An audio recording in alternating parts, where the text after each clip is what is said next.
কোন কোন এলাকা থেকে কত কত কাটমানি তোলা হচ্ছে তৃণমূলের নেতারা খুল্লা বলে দিচ্ছেন।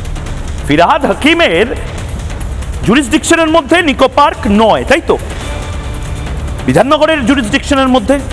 তাহলে বিধাননগরের মেয়র আসলে কোন ক্লিয়ারেন্সগুলো, এই যে চারপাশে যে ব্যাঙের ছাতার মতন জয় রাইড এবং অ্যামিউজমেন্ট পার্ক তৈরি হচ্ছে বিভিন্ন জায়গাতে, মমতা বন্দ্যোপাধ্যায়ের যে প্রশাসন কোলাপস করে যাচ্ছে, পুলিশের কাজ করতে পারছে না।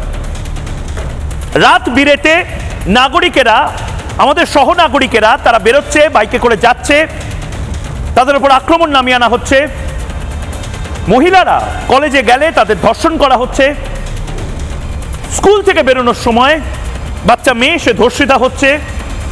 তার মা যখন খেতে কাজ করতে যাচ্ছে বা রুটি কিনতে যাচ্ছে তখন কড়েয়ার মতন জায়গাতে ধর্ষিতা হচ্ছে।